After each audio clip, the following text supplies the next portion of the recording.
perfect time to bring in DeQuell. Wait, he needs to do a read first. Oh, yeah, we're going to bring in DeQuell for a little Browns talk, and for the last time, our Browns talk. Let's give a clap up for Tri-C. Yeah, baby. Tri-C's with us. They've been a great sponsor. We are Tri-C. We are the students. Cuyahoga, your choice. It's still community college, the best in the area. Tri-C supports their students financially, professionally, and personally, opening up doors to endless possibilities. Tri-C is where the future starts. It starts now. Classes begin already. They've already begun, excuse me.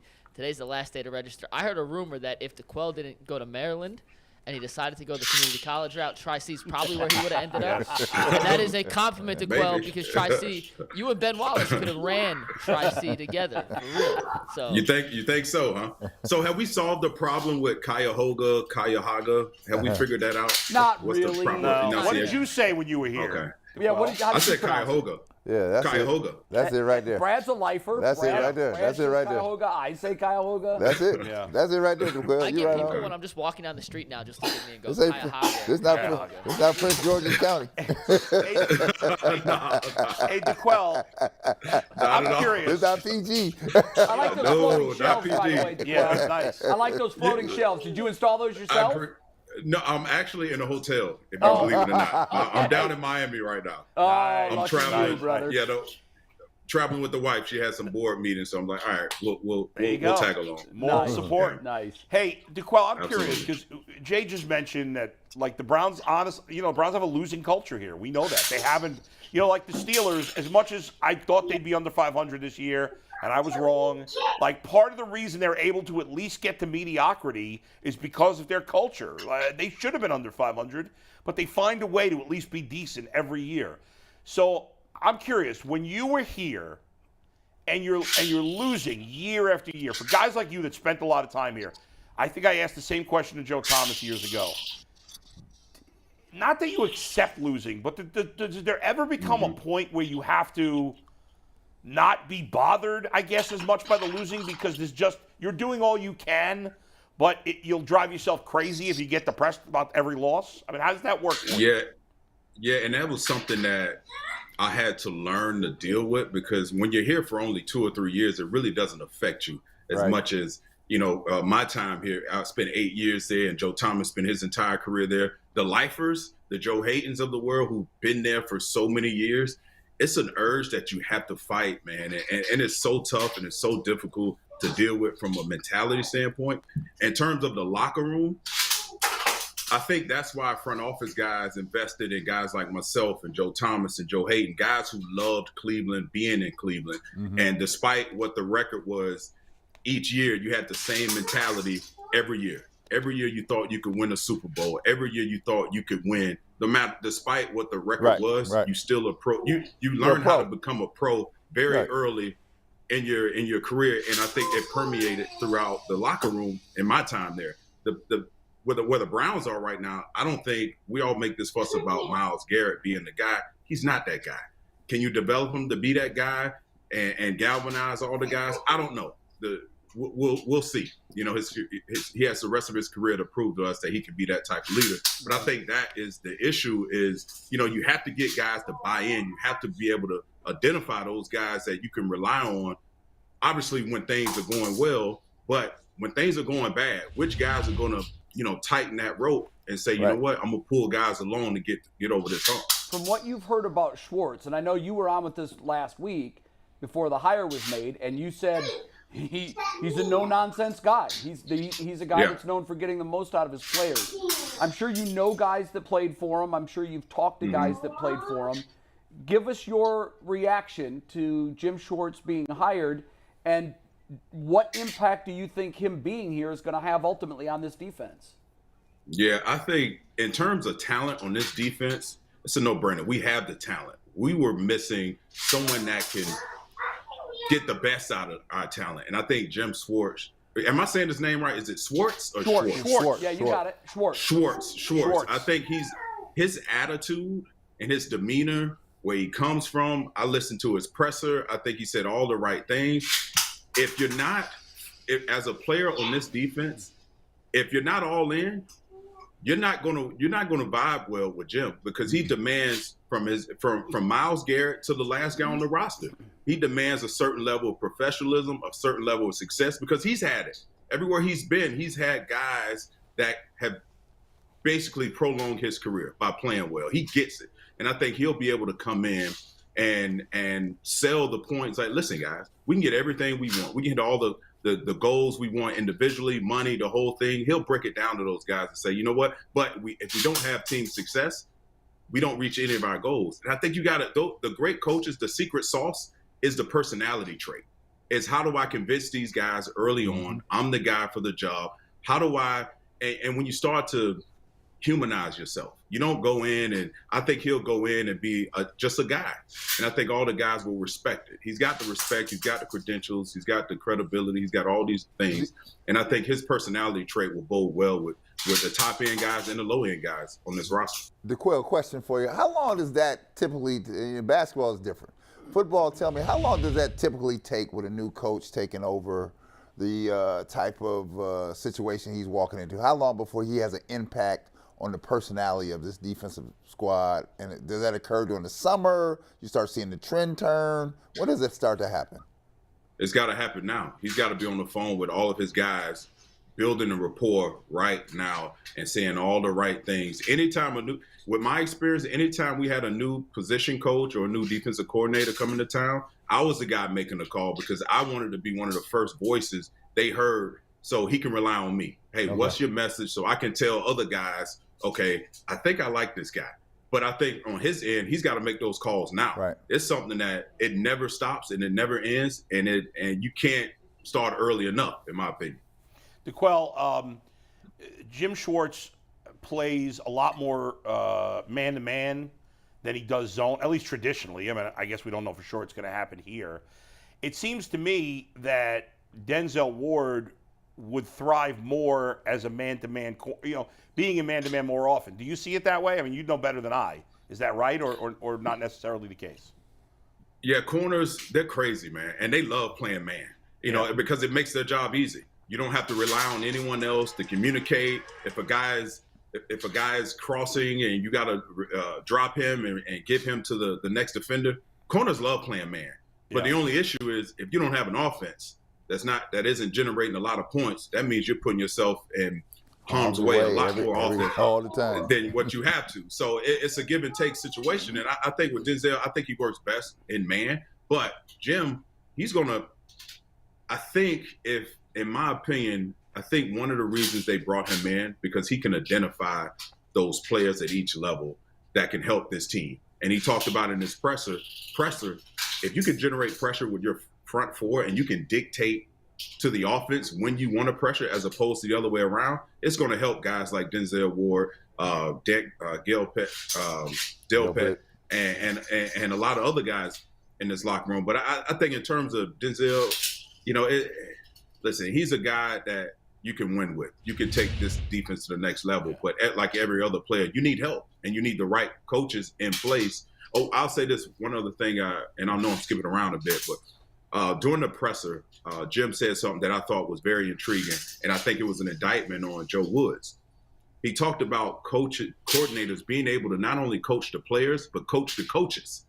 And I went down my Rolodex in terms of some of the coaches I played for, like Rob Ryan, for instance, when he was in Cleveland.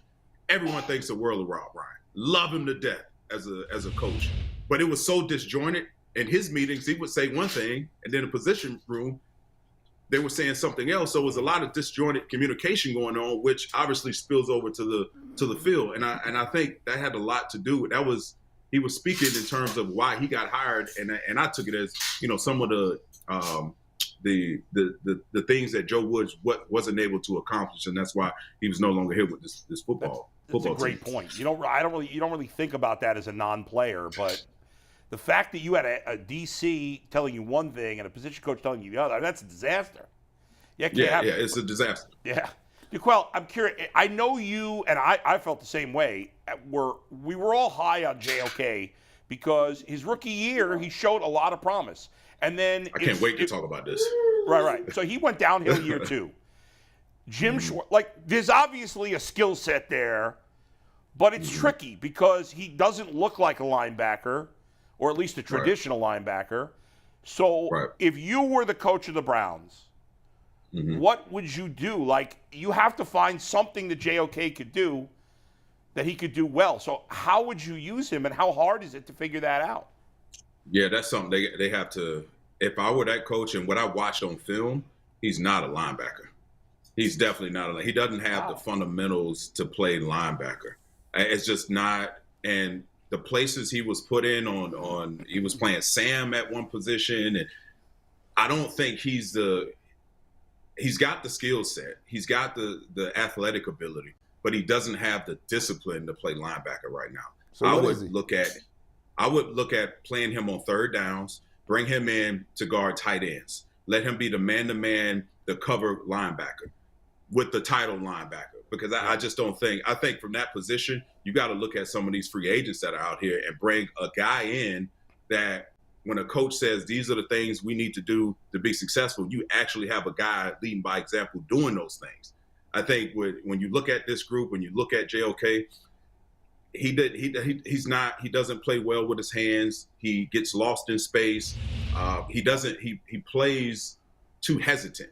And that's one of the things that Jim talked about on his presser. It's like, you want guys to play fast. And when you play fast, that means you're prepared, you're comfortable with your fundamentals, everything leading up to the diagnosis of a play. And I don't think JOK has that right now. Can and he become DeQuell? So just given his skill set, his size and his skill set, okay, so there are holes in his technique that can be coached away, I would think. Can he become a linebacker? Or because if he's not a linebacker, you can't coach the instincts. No, you can't, and that's a linebacker is an instinct position. My question is, then, is he even worth keeping around? I mean, just to have him on third down as almost like a sixth defensive back to just cover tight ends. The question then becomes, do you keep him and try to reclaim him into a linebacker, or do you just cut bait and move on? Yeah, great point, Jay. I get rid of him, in my opinion. I get rid of him because he's a high draft pick. You're going to continue to go down this roller coaster of – because year one and year two is very critical in the league. And that's the position I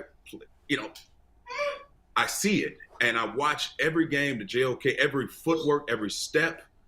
The great linebackers, the linebackers you couldn't see any growth throughout the season. To me, that means from year one to year two, that means if that's not happening in 2 years, you need to move on.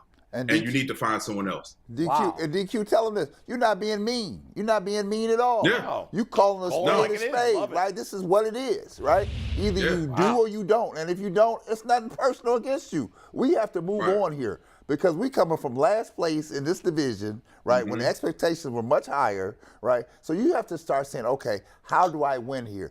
And my question to you, DQ, is this.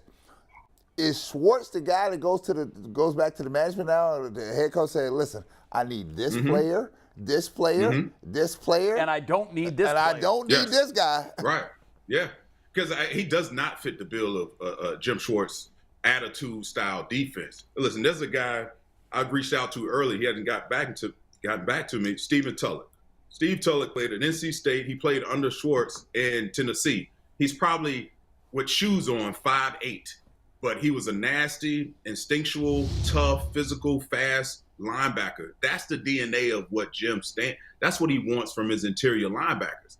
JOK doesn't have that. And I think part of the reason he was brought in because he can identify with his experience at every level. These are the type of guys I need with this type of attitude. And JOK doesn't fit that bill. He doesn't fit that bill at all. DeQuell, based on how you're defining that, it makes sense. Do they have any linebackers on this roster that fill that bill? Listen, to be honest with you, no. If you ask me who are the two starters going into next year, man, you need to go on the street and find some guys. I went and looked up top free agents. Levante David possibly could be a top free agent. Get a guy in like that has experience. He could be a massive upgrade to an unaccomplished and inexperienced linebacker group. So you need a guy like that. And I think Jim, with his experience, with his history of coaching, being a defensive coordinator and being around defenses, he will have that freedom to say, you know what, I don't need this guy. I need a guy like this, and go out in free agency just to plug in one guy But time is of the essence. You don't have time to build for 3 or 4 years this defense. So you got to go out and bring in guys who can get the job done and can play really good style defense. I'm It's kind of interesting. depressed. They probably- by all that. So why are you depressed? Because we also know that we need a complete overhaul of Well, the defensive line with the exception of one But guy. here, I like this. I'm not depressed. I want somebody to tell me what it is. I know, but I to can't. go on- If they're not afraid to cut bait with JOK, that's a positive for the organization. If think DeQuell's so. right, and he would know better than all of us, and Jim Schwartz is like, this guy doesn't fit what I'm doing. Jim's probably seeing the same thing he's seeing. If they don't force Jim Schwartz to keep him, I think that's a good thing. Now, Right. JOK probably has some trade value, not a ton, but some, because there's probably some still teams, does. right, that play still defense does. differently, different style, that could use him, and maybe As you a use that to backup- get draft capital or something else. Right. As a backup, he's great because you're not giving him the full menu. You're giving him an appetizer of a defensive scheme. And you can rely on that, which as a backup, okay, but he hasn't shown enough for me to say, you know what, he's part of, we can win a championship and a Super Bowl with this guy. Yeah, he's part if of you the can future unequivocally rebuild.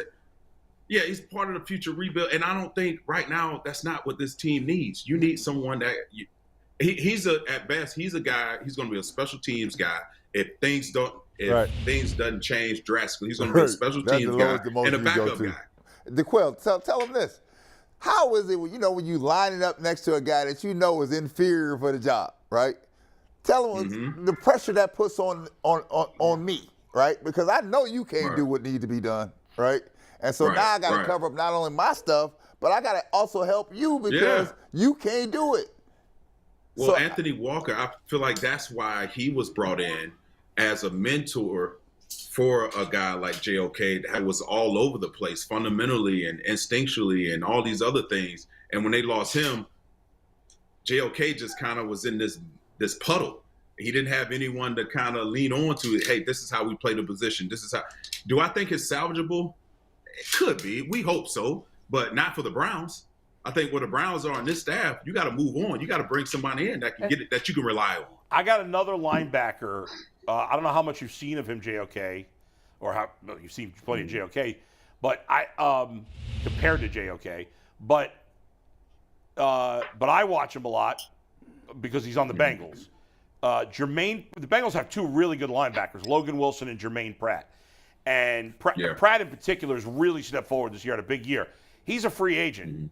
Now, I don't know that the Bengals are going to keep him. I think they should, but you never know with them. They have their own game plan. That's a guy who's played in this division. I don't know how much you've seen of him, DeQuell. You mentioned Levante David, who's awesome and has Super Bowl experience, but so does Pratt, and he's younger. Right. What do you think of him? Is he a guy the Browns should target? Yeah, I'm not gonna lie. I haven't seen much of him. I've just watched, big time game or the primetime games. Yeah. I don't know much about him, but listen, those guys. I know that defense has played pretty well. I know that back end is really good. I can't give you anything on him per se. I haven't watched much of him. But there's another guy that comes to mind. In terms of where Schwartz has come from. He mentioned it during his press. David Long.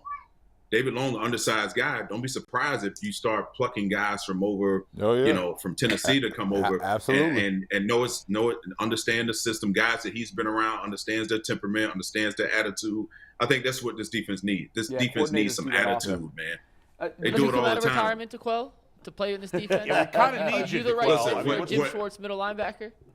Listen, with this bum ankle I have, I won't be much of anything, man. But nah, I can't do it. But the way these guys get paid, I can think about it. Yeah, exactly. It's enticing. It's very enticing. How you played, though, would you have fit into a Jim Schwartz defense? Just hypothetically. Oh, absolutely. Yeah, Okay. Absolutely. I would have loved to play for a coach like that. That wasn't afraid to, again, I go back to his presser. He talked about holding guys accountable when his number one guy, I think it was Malcolm Jenkins, he had a mental error during the game, and the next meeting, he pulled him to a side. And this is what great coaches do. Your top guys who rarely make mistakes, and when they make a catastrophic mistake, it's very important that the coach brings it up in the meeting. So it permeates to everyone else that, you know what, I'm holding him accountable. Yeah. So your behind better be accountable. Exactly. And he talked about him holding his feet to the fire. I love coaches like that because I know if you can't play, if you're not doing what you're supposed to do, you're not going to play. And the coach has that type of he's been this will be his 30th year. So he's not on the front end of his coaching career where he needs his job. So he's going to try to, not be who he is. No, this guy is comfortable in his own skin. He's a man's man. He's a coach's coach. And I would have loved to play for him. By the way, DeQuell, another free. I know I'm kidding myself because I know this guy's. Let's do it. I know this guy's going to get franchise tagged, but I'm sure you've seen a lot of him because he plays for the Commanders. Deron Payne. Deron Payne. If the Browns could get him. I mean, I know they can't let him go. The problem is social media is all abuzz about let's bring Payne in. People are tweeting at him, come to Cleveland. That's not. He's not. But how good is he? I mean, it seems like he's phenomenal.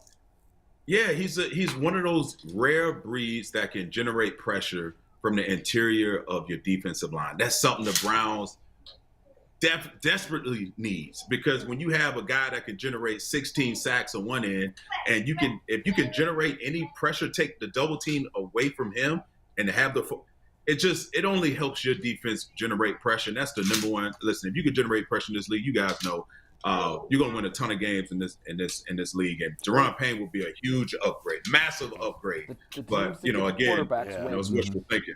DeQuell, have you ever made a player cry on the field? Did you ever hit somebody so hard they actually cried on the field? No, I have not. And I have not. I don't.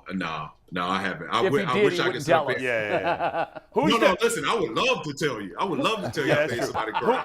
Who is the player? Who's the player? I mean, you had like 7,000 tackles in your career. Who's the player that hit you? That was the hardest to tackle. The biggest badass to tackle. So I got him in his prime, and I ended up making. I think I talked to you guys about this a long time ago. And McNuggets found the damn Sports Illustrated. I was on the we have cover the cover. Of. We have it. Adrian Peterson. Peterson in his prime. That's the obvious, but under the radar that really no one really talked about. There's two guys: Ronnie Brown, when they started running the Wildcat in Miami when he was there, and then Chris Johnson. Chris Johnson was the quickest. Yeah. Oh my God! Yeah. Once you got your hands on him, he went down. But he was so hard to just get to, because he was quick, fast, and he just would hide behind his offensive line. So he was always tough for me. Always. He had some great years, Johnson. Oh, he was phenomenal. Yeah. You never played? Did you ever play against? I can't remember the timeline for his career, but did you ever play against Brandon Jacobs?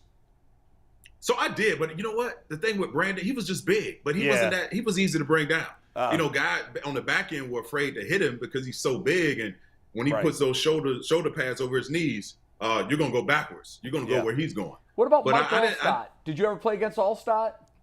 See, now you're trying to age me. No, hell no. I was in high school when Allstott. I know, because I know you would know of Mike Allstott. But even after they won the Super Bowl, you stuck around in the league for a few years, and I couldn't remember what your rookie year was. But I saw him at field level hit some cornerbacks in open space where I felt it. I mean, my body cringed at those collisions. Speaking of fullbacks, Lorenzo Neal. Oh man, Lorenzo Neal with LaDainian Tomlinson. When they were running through every defense known to man. Oh my God, he hit me so hard. I think I may have cried. He hit me so damn hard. Oh my goodness. McNuggets has a bunch of rapid fire questions for you. Couple rapid fire ones. First off, how was the Hall of Fame induction last week? Oh, it was pretty cool, man. It was good to go back to the high school. It was done on a much lower level than college and going through the Legends program with the Browns. But it was cool. It was good to see. So funny story. So a woman, one of my best friends in high school, I actually used to live with. His parents let me live with him for like the last 2 years of high school because my grandparents had all the grandkids. And long story short, I always knew she played softball, and I hadn't talked to her. Her name is Patty Sidlow. I talk to her every now and again, but come to find out, she was in the same building being recognized for a 1979, the only state championship soccer or softball team in Seminole high school history. So it was good to reconnect with her, and my old coach was there. He got inducted as well. See his family, and my biggest supporter, King, he's running around here with his Beyblades. He was there with me, and so that was the best part of it, just to see him run around and, anywhere I was getting, acknowledged, he was right there with me. So it was fun, man. It was good to go back home and see the beach. But it was cold. It was cold, man. It was cold in Florida. It was like 55 degrees. Hey, we got no Disappointing. sympathy for you on 55 degrees. They Oh won yeah. 56 last night. That's true. we Your did. son is a fan favorite in the YouTube chat. People keep asking what's that noise in the background. We love It's it. Oh your shit! son doing You know what? something, I was trying to mute when he's No, he's got these it's all good. The Beyblade Beyblades launcher. are Yeah. kids love those things. DeQuell, my Oh my last God. question. We don't have G. Bush here, so between Jay, Brad, Bull, and myself, us four, what position would each of us play in the NFL if we were able to make it that far? After hearing your JOK evaluation, I know you'd be able to place us in a proper spot on a football field. This will be fun. Okay, so Yeah. Brad is going to be my. I already know, Brad. You're going to be my Calvin Johnson. You're going to Yeah, be my goal yeah, line. just throw it to me, Yeah, I'm baby. gonna Just throw it to me, just toss baby. it up. I also want him I'm- on and we're special teams so he can block kicks. That's true. I'm going to come on right And over that DeQuell's too. back. And Old we're not school. going to use your knees now. We're going to use your 19-year-old knees. Yeah, To right, jump over. We're gonna since Jay brought up a fullback and Mike Allstott, Bull, you're going to be my fullback. You're going to be my Mike Allstott. I was thinking Lorenzo guard, but I'd Neal. love to play fullback. No, I'll kick some ass. you know what? I want to give you a little glory. I want to give Thank you a little you. glory. I want the glory. Yeah. Jay, you're gonna be my quarterback because I think you kind of tie everything together. Yeah. You're my quarterback. You're gonna get everybody lined up. Bring everybody back down when they're going crazy and we can't move the ball down the field. Yeah, I can see you orchestrating that. And once upon a time, I could chuck a football 60 There you go. yards. Ooh. So Is McNuggets the kicker? Is McNuggets the kicker? McNuggets is the water boy. Are you kidding me? He's bringing me the water. I know you got a bum ankle right now, but I was on fire last night. Bring me I've been some, hooping. You gotta get down here. bring me some Gatorade, McNuggets. I need some I thought we had Gatorade. to qualify Get this crap past out of that, here. but I thought for sure he was going to go kicker. I need some Hey, B- before Oh we no, let you no, go, he's the water boy. I we need got some the BCAA. divisional round of the playoffs, and it's my favorite weekend of Yeah. football because Yeah. you get two Yeah. really good games on each day. Yes. Let's start in the NFC. Make your picks in the NFC. We'll start out on the coast.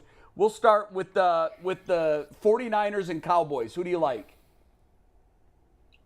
Man, it's been a year of the backup quarterback this year, and Purdy has done such a great job with this team, and everyone's rallying behind him, and everyone loves the underdog story. But you know what? I want to see something different. Last week I wanted to see the Bucks actually beat the Dallas Cowboys, but this year I'm going with the Cowboys. This week I'm going with the Cowboys. I Okay, want to see them. What about the other game? Yeah. You got the Giants and the Eagles, an NFC East old school clash.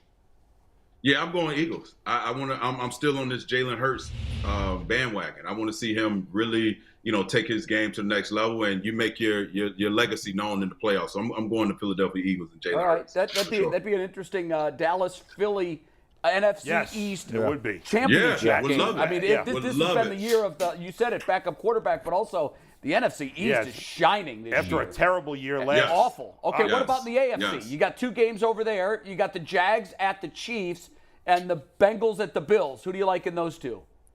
I like Bengals. I like Bengals over Buffalo. I really do. Okay. I really do. And the Jacksonville game, are you kidding me? I'm going Chiefs. I'm not going against Patrick Mahomes. I think Yeah. Jacksonville. Listen. I think they played very. King is talking to me. I think they played very well. They had a great comeback story, but I think it runs dry against the Chiefs. We haven't There heard you much go. about them in the last. There you week. go. Right, right. There you go. He's in the mix. He's in the mix. Smart man, listen. He's climbing There down. he is, baby. He's trying to go to the pool. He wants to go to the pool. Go to the pool. Have fun. Hey, I need you for Give us a 60 second. seconds before we let you go. We're going to play Would You Rather after we let you go. And here's the question. Okay.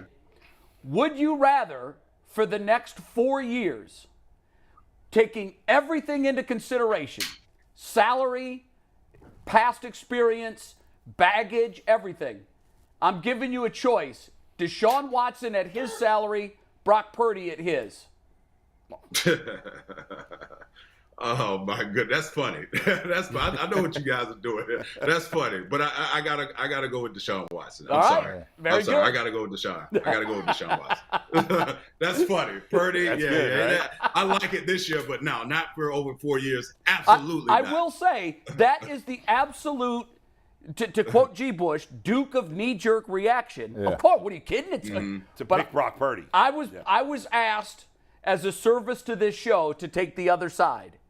So, like any good defense attorney who thinks his client is guilty, I dug into the numbers, and I'm going to present the case for why you're wrong and why these guys are wrong right after we let you go. Thanks, hey, DeQuell. have a great fun at the weekend. pool. Always good. Hey, good to see you guys. All right, DQ. I'll send some room.